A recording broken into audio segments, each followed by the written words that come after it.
Tá gravando? Eu acho que não tá gravando. Não tava gravando o vídeo. Ai, o que eu faço? Eu coloco só esse áudio com eu desenhando no fundo? Acho que eu vou fazer isso pra não perder. Hey galera, aqui é o Jason em mais um vídeo de sinopse. Já são 26 vídeos. Eu tenho certeza que você não assistiu todos. Então o link pra playlist de sinopse tá aqui na descrição. De repente é uma playlist legal pra você deixar ouvindo, colocar num fone, sei lá. Deixar tocando o celular enquanto você desenha, enquanto você faz aí os seus estudos e coisas do tipo. Estudos de desenho, né? Não no estudo da escola, não vai atrapalhar todos os seus estudos. Quando você estiver desenhando, pra você ir tocando e vendo, principalmente se você quer fazer mangás, quer fazer quadrinho, cara, eu acho que é excelente pra você ir pegando várias ideias, várias histórias, vários insightzinhos. Por mais que a história não tenha necessariamente a ver com a sua, ela pode te ajudar a ter algumas ideias, coisas do tipo. Eu tento sempre comentar aqui de uma maneira bem abrangente para que possa ajudar mais pessoas e não só a pessoa que me enviou a sinopse. Até porque senão não faria sentido eu fazer isso no YouTube. Seria mais fácil responder. Mais fácil não, mas seria mais prático eu responder a pessoa diretamente. Mas a ideia aqui é ajudar o máximo de pessoas possíveis. Então, escuta aí e vê os outros vídeos, vamos começar. Nossa primeira sinopse do dia chama Fort Wheeler, Última Parada. Na verdade, o contrário, Última Parada, Fort Wheeler. Yuri Arceus se vê obrigada a voltar à sua cidade natal após receber uma ligação de seu suposto irmão que desapareceu misteriosamente há alguns anos. Entretanto, após se juntar com o policial Ethan Nether, o nome é quase um trava-língua, ela percebe que sua jornada pode ser mais perigosa do que aparenta ao descobrir que o seu desaparecimento, do irmão dela, imagino, e o de várias outras pessoas está envolvido com algo sobrenatural e criaturas estranhas. Isso me lembra bastante o roteiro daquele novo Resident Evil Remake lá, não sei se é o 8 ou se é o 7. Eu não faço ideia, eu sei que é um negócio parecido. A mulher do cara sumiu e o cara vai lá investigar, e aí tem os negócios lá de zumbi e Resident Evil, né? Acho que dá pra se inspirar nessas histórias tipo Resident Evil. Não sei se já foi inspirado, se você jogou o jogo, mas se não jogou, de repente vale a pena ver. Se você não tem um Play 5 ou um PC, eu nem sei se tem versão PC. Se não tem o console, dá uma olhada em gameplays. No YouTube tem gente que faz o jogo inteiro, daí você consegue acompanhar a história mesmo sem estar jogando necessariamente e aí pegando, absorvendo essas dicas. Eu sempre falo isso nos vídeos, eu sempre vou falar de novo, galera. Você vai fazer uma história, é sempre interessante a gente ver outras histórias que são parecidas, porque às vezes a gente pode estar criando coisas na nossa história num rumo que outras histórias, que é um rumo que é mega clichê, que toda a história que aborda aquele tema fez isso. Aí você fala, pô, eu quero realmente fazer mais uma história igual a todas as outras? Não, eu quero fazer algo diferente. Para fazer algo diferente, você precisa saber o que é igual. Então, eu acho interessante fazer isso. Agora, vamos lá. É bem clichê o lance da personagem se juntar com um policial. Ou do personagem se juntar com uma policial. É bem clichê isso. Mas, querendo ou não, faz parte do modelo de história, até porque você vai procurar alguém desaparecido, você vai ir atrás de um policial, ou você vai atrás de um detetive particular, ou alguma coisa do tipo. O que poderia ser interessante nessa história para ser um pouco diferente, vamos pensar aqui junto, o que poderia ser um pouco diferente do padrão das histórias que a gente vê aqui. Se você está pensando em o policial fazer parte e ser envolvido no esquema, isso, por exemplo, já é um clichê, já é uma coisa que todo mundo faz, então a gente tem que tentar caminhar por algum outro lado, tentar dar a volta nisso daí. Como esse desaparecimento aconteceu e o que ele tem a ver com a própria personagem protagonista? Talvez ela esteja envolvida de alguma forma nesse caso sobrenatural, e aí ela não tá sabendo, porque era muito pequena, sei lá, porque se o irmão dela desapareceu e tem a ver com essa relação sobrenatural, tá relacionado com a família dela, tem alguma relação direta ali com a vida da personagem, não só com o lance da investigação. Então talvez colocar ela numa trama maior seria um caminho a se seguir. Ok, isso também é algo que acontece bastante, porque esse é um roteiro muito, muito, muito explorado, mas é algo que vai dar uma sobrevida maior para a história. É realmente bem difícil criar algo completamente novo, mas a ideia nem é essa, mas criar algo novo em cima de um roteiro, de um modelo de história que é muito utilizado já, que já é bastante batido. Mas daí entra aquilo que eu falei no início. Vamos ver outras histórias que tenham esse mesmo roteiro, que sigam essa mesma lógica, para que a gente possa ver, peraí, o que não fizeram ainda? Por que caminho que não exploraram ainda? Peraí, isso aqui que eu queria fazer já foi feito por quase todos os outros, então não vou fazer isso aqui, vou fazer alguma coisa um pouco diferente. Então eu acho que é algo que pode ficar interessante. E em histórias assim também é sempre bem-vindo aqueles plot twist, né? Que é quando o roteiro ele muda, e aí muda completamente tudo que você viu ali, toda a sua percepção sobre aquilo que você viu. Então, tipo, por exemplo, sei lá, ela tá procurando o irmão dela que desapareceu, e na verdade quem desapareceu no início foi ela. E aí ela tá, tipo, numa espécie de outro mundo, outra dimensão, ou até no mundo dos mortos, sei lá. E tá procurando ele, daí no final ela descobre que, na verdade, ele tá vivendo normal e ela que desapareceu no começo. E aí, desde que ela desapareceu, ela tá nesse mundo tentando procurar ele. Seria um plot twist interessante. O lance é ver histórias parecidas, ver por onde elas não seguiram, pra tentar seguir. E um plot twist em histórias de investigação é sempre muito bem-vindo. Galera, é o seguinte, minha câmera parou de gravar e eu não tinha visto. Ou nem começou a gravar e eu não tinha visto. Eu resolvi não perder tudo que eu falei e gravar de novo. Vocês viram eu desenhando, agora vocês vão voltar a ver minha cara. Eu acho que talvez tivesse mais interessante antes, mas faz parte. Vamos para a próxima sinopse. Kilgrow. Após 1000 anos depois de seu desaparecimento, Kilgrow, um deus, volta durante o século XIX para fazer o seu reinado na Terra, o que foi uma vez governado por seus ancestrais deuses. Adoniran, com ódio de seu irmão gêmeo, Kil, também retorna para se vingar, que no passado matou sua mulher e filho. Nesse mundo paralelo, onde a tecnologia e a magia se desenvolveram juntas, uma guerra de políticas e confronto mundial por vingança e ganância acontecerá onde deuses e nações se enfrentam, o que pode causar a morte de milhares de pessoas. Cara, eu achei essa sinopse megalomaníaca demais, demais. Eu nem consegui me conectar com alguma ideia central da história. Vamos lá, eu já falei isso uma vez lendo alguma sinopse aqui, então eu vou me repetir porque essa sinopse eu acho que cabe muito bem nisso. Quando a gente tem uma ideia de uma história mega épica que envolve conflitos de mundos, de reinos, de não sei o que, a gente precisa mais do que qualquer coisa se conectar com algumas características de alguns personagens. No caso aqui seriam dos dois deuses, né? Por que isso? Porque quando você só fala, tem um deus e não sei o que, e aí ele vai mover o mundo para derrotar o outro, e só falar porque matou a mulher e o filho. Você fala, pô, mas vai matar milhões de pessoas por causa que 2 pessoas morreram. Se você não tiver uma conexão direta com essa mulher e esse filho que morreram, você não entender necessariamente os objetivos desse deus, você não compra a vingança dele, você não compra toda essa mirabolância da história, e aí só fica um monte de enfeite pra nada. É tipo você pegar um presente que é uma caixa bonita pra caramba, caixona foda, gigante, cheia de brilho, cheia de coisa, você abre e tem uma pedra dentro, entende? Você vai falar, dane-se a caixa. Você não quer a caixa, você quer o presente, você quer o que tá dentro. Então, na história, qualquer história é a mesma coisa. Você pode fazer poderes que destroem o universo, você pode fazer 1 milhão de coisas, pode fazer exércitos se enfrentando, você pode fazer dezenas de pessoas morrendo da pior maneira possível. Se o ponto de conflito que gerou tudo isso não for convincente, dane-se, você tá perdendo seu tempo contando toda essa história, entende? Desculpa se eu tô sendo meio grosso nesse caso, eu tô sendo meio grosseiro ou meio enfático demais nisso, mas é porque muitas vezes a gente vê aqueles conflitos gigantescos e tal no cinema, nos quadrinhos, nos animes, e realmente é muito legal quando é bem feito e tal, coisa assim. Só que muitas vezes a gente acaba se perdendo olhando aquilo, olhando todo aquele brilho, aqueles efeitos, aquelas coisas, e não percebe que a gente só tá gostando daquilo, porque antes daquilo, aqueles personagens ali, a gente acompanhou eles e se importa com o que acontece com eles. Antes do Goku soltar uma Genkidama que vai destruir um planeta, você se importou com o Goku, se importou com os personagens, se importou com a história que aconteceu até ali. Então, quando ele tá lá pedindo pra todo mundo dar força pra ele, você viu ele tomando um cacete antes e percebeu que aquela era a única forma que ele iria ter pra derrotar as pessoas. Você se conecta com os personagens que vão tentar ajudar ele a fazer isso, né? No caso, por exemplo, o Vegeta, que tem que pedir pras pessoas. O Vegeta tem que ser gentil com as pessoas, então é uma coisa que não condiz com o personagem, que você já conhece. E aí, exatamente por você conhecer o personagem, que aquela cena toda faz sentido.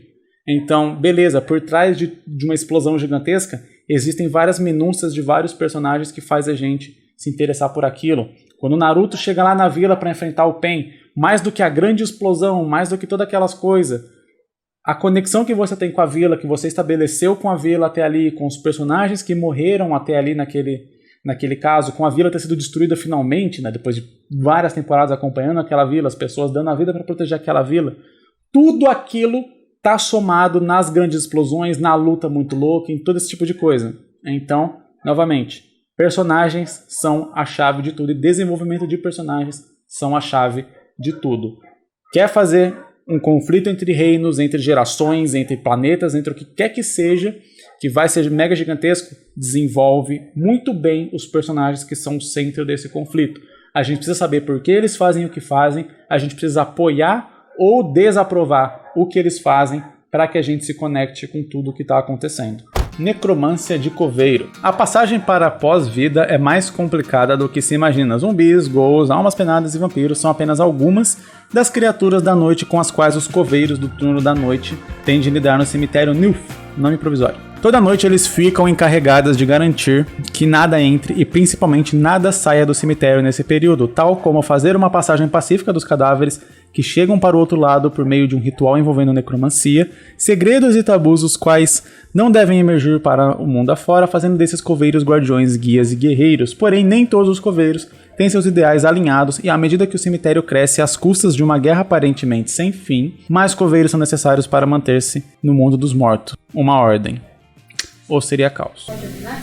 Pode? Fala alto. Eu acho que, tirando essa última parte da guerra, mas acho que até com isso também daria pra fazer, isso aí seria uma ótima história de comédia.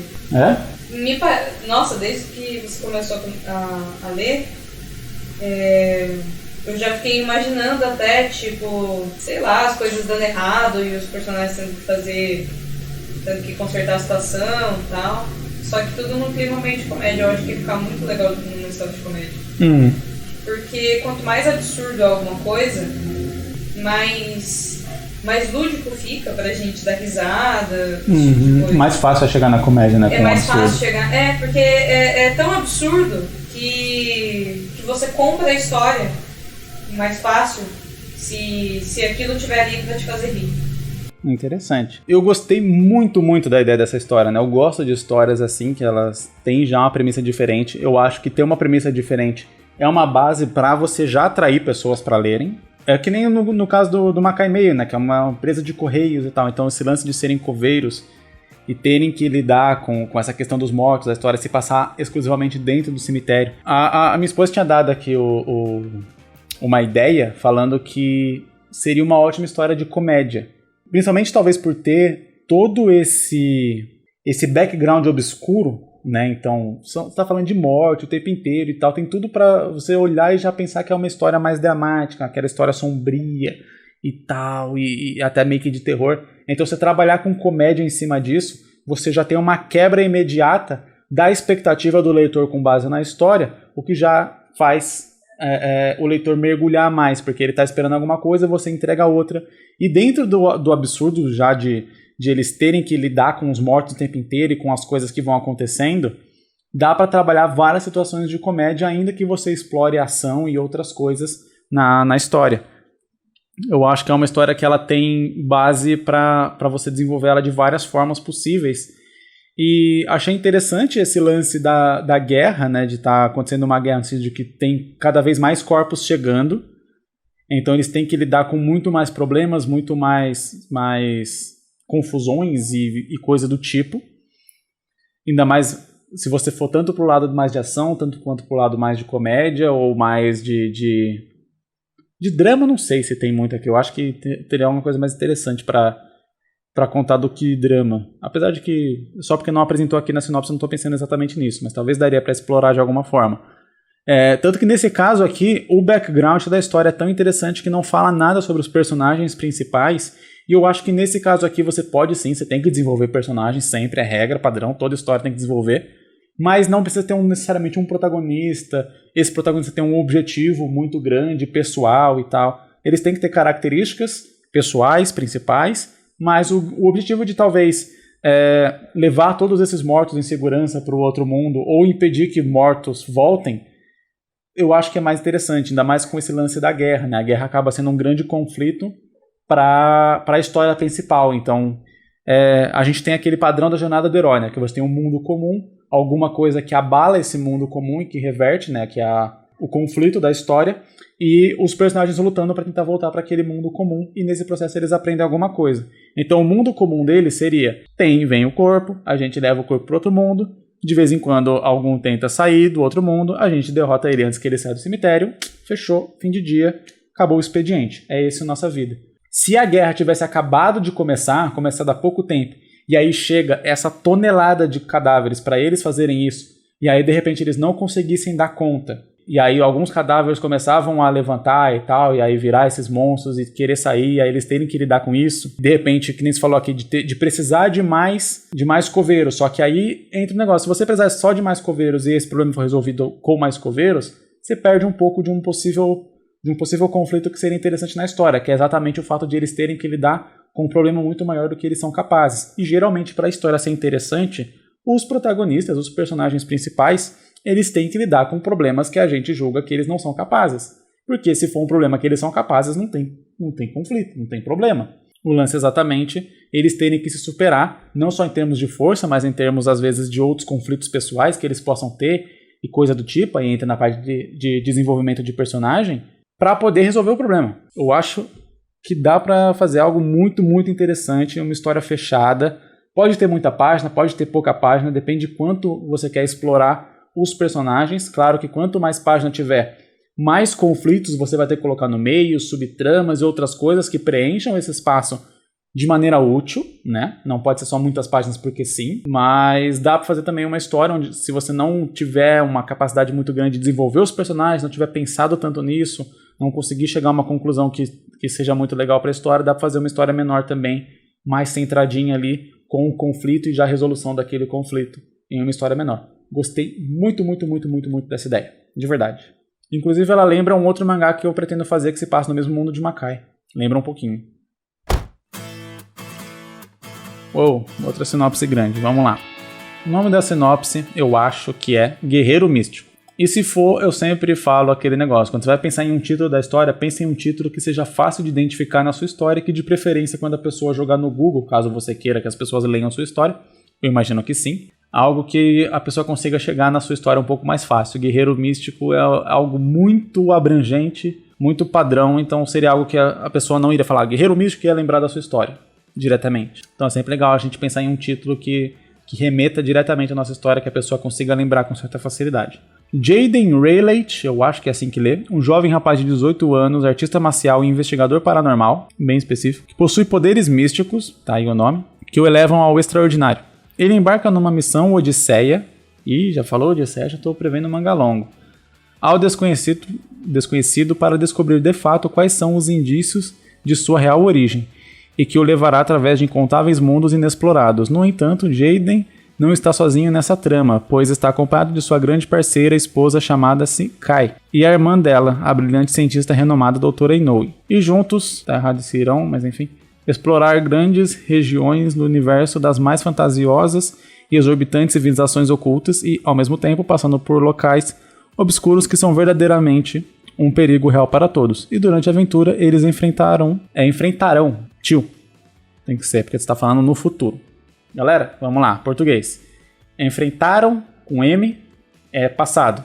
Enfrentarão com tio é futuro. Eles enfrentarão diversos seres malignos, anomalias de outros mundos e até mesmo grandes entidades cósmicas. Contudo, a jornada de Jaden está repleta de diversos mistérios, suspenses, novos mundos e muita determinação. Vamos lá. É uma história que, assim, você falou, mas ao mesmo tempo não falou nada.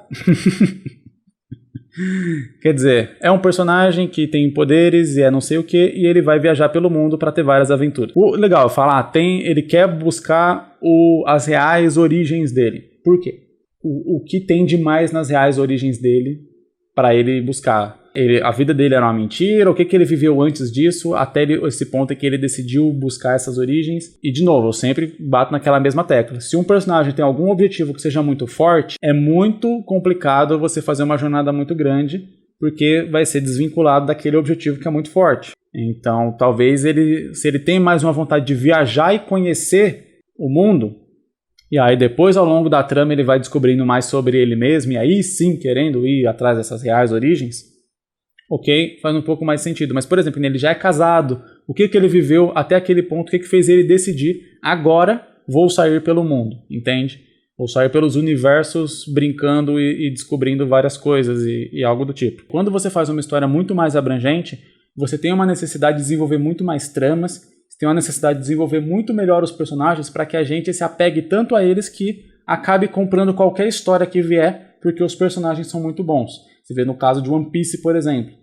Então, a lógica é, eles vão viajando pelo mundo e cada lugar que eles param, eles vão resolvendo um problema.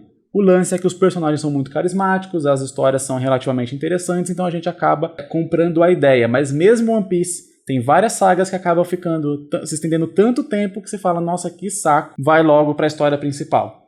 E esse é um problema de histórias grandes. Eu sempre falo aqui, se você está fazendo o seu primeiro quadrinho, está fazendo o seu primeiro mangá, não vamos tentar fazer algo gigantesco. Você pode até tentar no sentido de tipo, minha história é grande, ela é muito maior do que eu quero contar, o personagem vai ir viajando por mundo e tudo mais. Então você pode dividir essa história em capítulos pequenos e fechados. Vamos supor que a gente vamos usar o One Piece aqui de exemplo. Se ao invés de você ter uma série com vários mini capítulos, se cada saga de One Piece fosse uma história fechada.